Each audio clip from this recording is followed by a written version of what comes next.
I'd like to know, and everybody listening would like to know, I suppose, first of all, what was the program?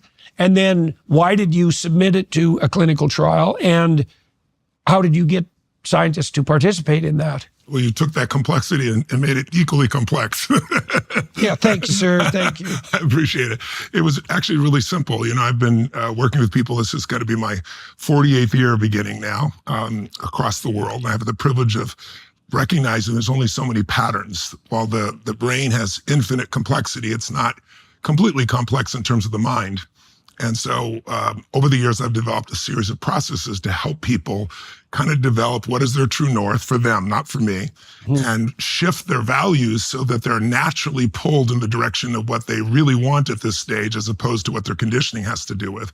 And so, as you well know, we don't experience life. We experience the life we focus on. In every moment, what's wrong is always available, so is what's right. And it's not positive thinking, it's about intelligence. If you're in a lousy state, you don't treat people better, you don't perform better, you're obviously not happier. So what we teach people is how to shift their focus, how to determine what values at this stage of your life are the ones that are most important to you, that will pull you towards what you want. I always look at motivation, and I don't like the word motivation, but people overuse it, so I might as well use it, because I'm not a motivator, I'm a strategist, but I also believe in the power of inspiring people, obviously, and having high energy. But there's two types of motivation. There's push motivation, as I'm sure you know. That's where you're using willpower and making yourself do it. And, Jordan, you have an enormous amount of willpower. My respect for you is through the roof, all that you've dealt with and all that you've done. And it's helped shape who you are, because you haven't given up and moved forward.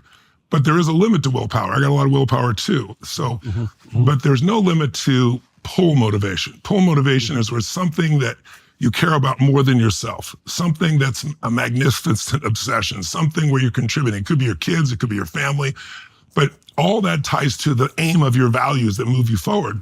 And so we have a 6-day process I do called Date with Destiny. And by the way, if your viewers ever want to get a feel for it, there's a documentary on Netflix called Tony Robbins, I'm Not Your Guru, because I'm not here to be your guru.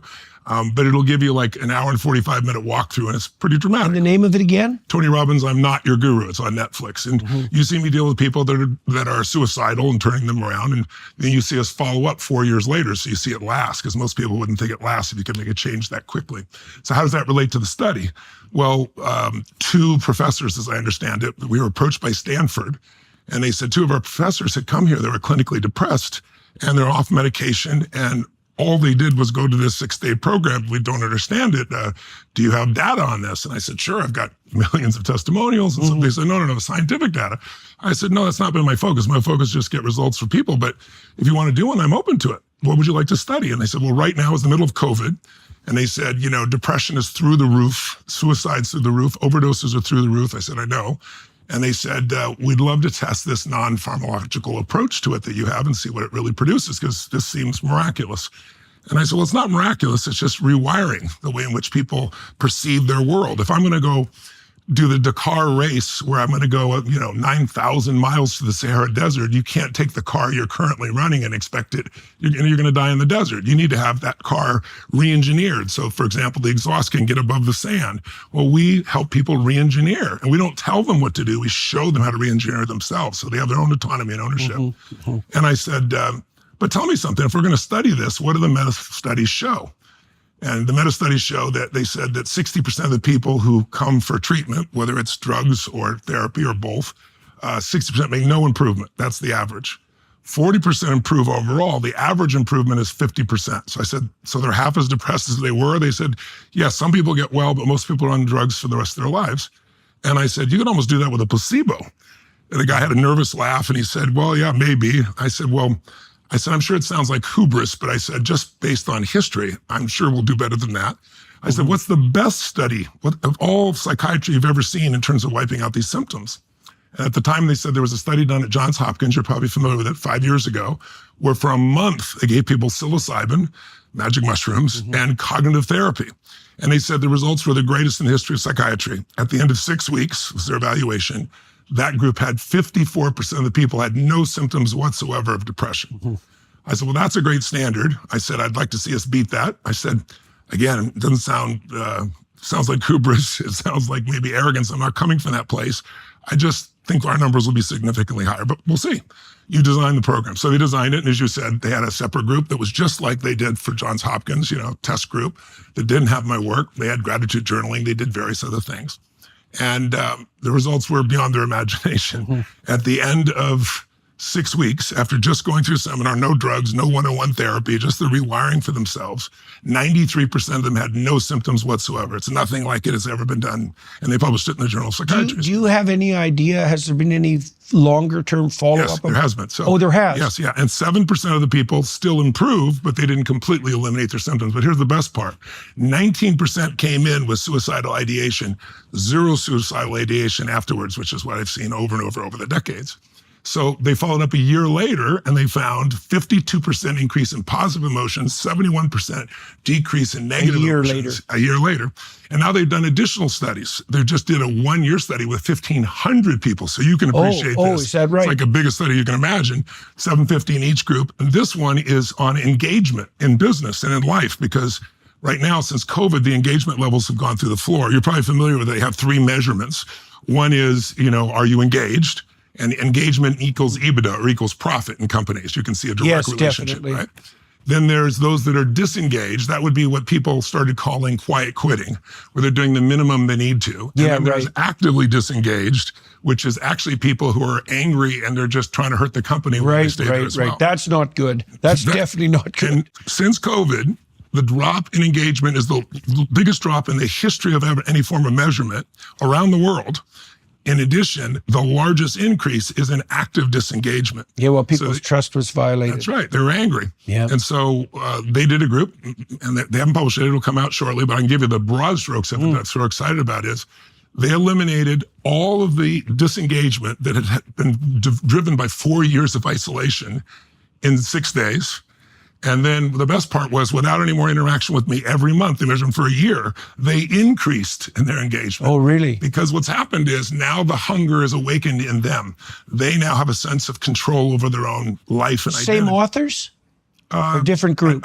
Some of the same authors, some and additional group as well. UCLA, and that big a difference in group size? Yes. Because one of the criticisms of the study, obviously, was that there was a small number of people. Yes, but not small by most averages, as you know, right? So clinical studies are very, very difficult to do. Exactly so it's very easy to criticize a study for having a small number, but it's very difficult to run a better study.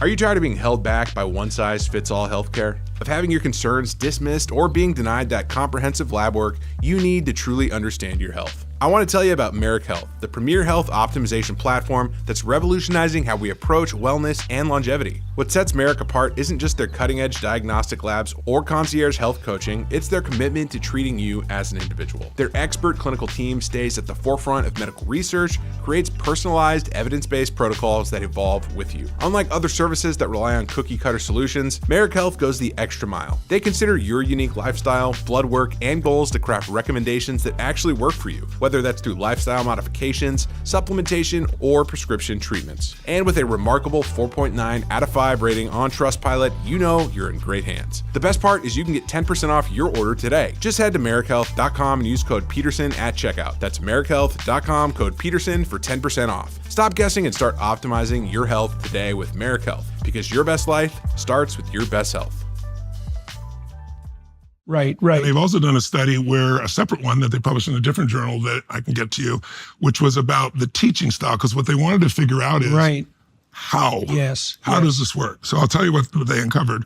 There's a separate group that had been working with them and had worked measuring my body on stage, because I do immersion events. I think 4 days, 15, 20,000 people in a stadium, 12, 13 hours a day. And when COVID happened and they shut everything down, I wanted to still help people. So I built a studio, because every stadium in the world was shut down. And I started doing it with people in their homes. So the first thing I did is, during those first 3.5 years before COVID, they had been measuring me. So they had me wear this $75,000 device that measures everything. They take my saliva and my blood at every break.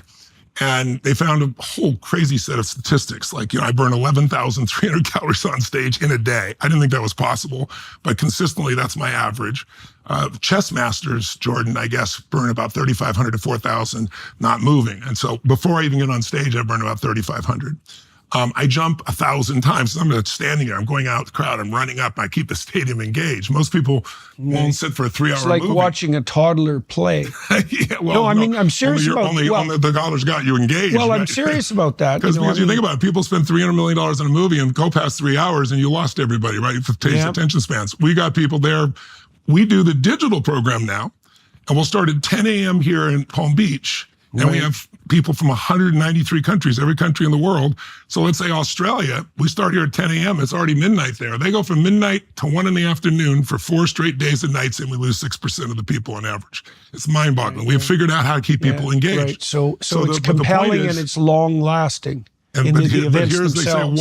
why does it work? So